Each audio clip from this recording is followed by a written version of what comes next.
নমস্কার। 18ই এপ্রিল 2026-এর বিশেষ আবহাওয়া বুলেটিনে আপনাদের স্বাগত। আজ আমরা দেশের আবহাওয়ার এক অদ্ভুত পরিস্থিতি নিয়ে আলোচনা করব, যেখানে একদিকে যেমন পড়ছে দেশ, তেমনি অন্যদিকে আছে আকস্মিক ঝড়ের পূর্বাভাস। চলুন বিস্তারিত জেনে নেওয়া যাক। হ্যাঁ, দেশের আবহাওয়ায় এখন দুটো একেবারে ভিন্ন চিত্র। একদিকে দেশ জুড়ে চলছে এক ভয়াবহ তাপপ্রবাহ, আর তার মধ্যেই দেশের কিছু অংশে হুট করে হানা দিতে পারে কালবৈশাখী ঝড়। এই দুই বিপরীতধর্মী আবহাওয়াই আজকে আমাদের আলোচনার কেন্দ্রবিন্দু। তো চলুন দেখে নিই আজকের শীর্ষ আবহাওয়ার খবরগুলো কি কি। আজকের আলোচনায় প্রথমে আমরা কথা বলবো দেশ জুড়ে বয়ে চলা এই মারাত্মক তাপপ্রবাহ নিয়ে। এরপর আমরা জানাবো উত্তর আর মধ্যাঞ্চলের ঠিক কোন কোন এলাকায় কালবৈশাখী হানা দেওয়ার আশঙ্কা রয়েছে, আর সবশেষে মাসের শেষের দিকে আবহাওয়াতে যে একটা বড় পরিবর্তনের ইঙ্গিত পাওয়া যাচ্ছে সেই বিষয়টিও তুলে ধরব। এখন আসা যাক সেই খবরে, যা এই মুহূর্তে সারা দেশের মানুষকে সবচেয়ে বেশি ভোগাচ্ছে, এই তীব্র তাপপ্রবাহ।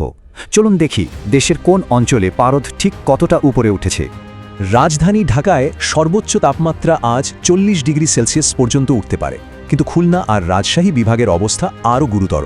সেখানে তাপমাত্রা 41 ডিগ্রি সেলসিয়াস ছুঁয়ে ফেলতে পারে।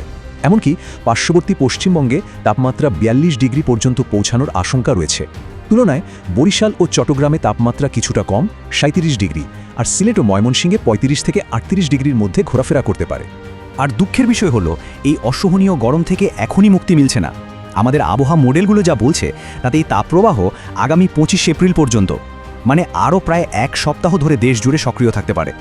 এই তীব্র গরমের খবরের মধ্যেই কিন্তু একটা জরুরি সতর্কতাও আছে।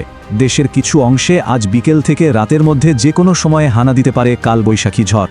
এখন স্বাভাবিকভাবেই প্রশ্ন আসে, ঠিক কোন কোন এলাকা এই ঝড়ের ঝুঁকিতে রয়েছে। চলুন এর উত্তরটা বিস্তারিতভাবে জেনে নেওয়া যাক।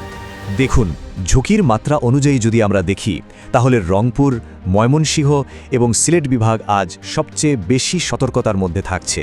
এখানে কালবৈশাখীর সম্ভাবনা প্রবল। ঢাকা আর রাজশাহী বিভাগেরও কিছু অংশে এর প্রভাব পড়তে পারে, মানে দমকা হাওয়া আর বৃষ্টির সম্ভাবনা রয়েছে। তবে খুলনা, বরিশাল ও চট্টগ্রাম বিভাগে আপাতত ঝড়ের ঝুঁকি বেশ কম। সেখানে শুষ্ক আর গরম আবহাওয়াই প্রধান থাকবে। তো এই গেল আজকের পরিস্থিতি। এবার একটু ভবিষ্যতের দিকে তাকানো যাক, কারণ আবহাওয়ার ধরনে একটা বড়সড় পরিবর্তন আসার ইঙ্গিত পাওয়া যাচ্ছে, যেটা মাসের শেষের দিকে বেশ স্পষ্ট হবে। আবহাওয়াবিদরা একটা নতুন সিস্টেমের কথা বলছেন, যার নাম দেওয়া হয়েছে বৃষ্টি বলয়। এটা কিন্তু সাধারণ কোনো ঝড় বৃষ্টি নয়, বরং এটা একটা বিশাল এলাকা জুড়ে বিস্তৃত শক্তিশালী একটা বৃষ্টি ব্যবস্থা, যা গোটা দেশে ব্যাপক ঝড় বৃষ্টি ঘটাতে পারে। এই টাইমলাইনটা খেয়াল করলে দেখবেন, আগামী 25শে এপ্রিল পর্যন্ত দেশের আবহাওয়া মোটামুটি একই রকম থাকবে, মানে একদিকে তাপপ্রবাহ আর অন্যদিকে কিছু জায়গায় বিক্ষিপ্ত ঝড়। কিন্তু আসল পরিবর্তনটা আসতে পারে 26 থেকে 30শে এপ্রিলের মধ্যে। ঠিক তখনই এই নতুন আর শক্তিশালী বৃষ্টিবলয়টি আমাদের দেশে প্রবেশ করতে পারে। তাহলে এই নতুন বৃষ্টি বলয় আসার আগে আগামী এক সপ্তাহ জুড়ে দেশের সামগ্রিক আবহাওয়াটা ঠিক কেমন থাকতে চলেছে, চলুন সেটা এক নজরে দেখে নিই। এখানে দেশের দুই ধরনের আবহাওয়ার ছবিটা খুব পরিষ্কার। খুলনা, বরিশাল, চট্টগ্রাম আর রাজশাহী, এই বিভাগগুলোতে মূলত তাপপ্রবাহই চলতে থাকবে।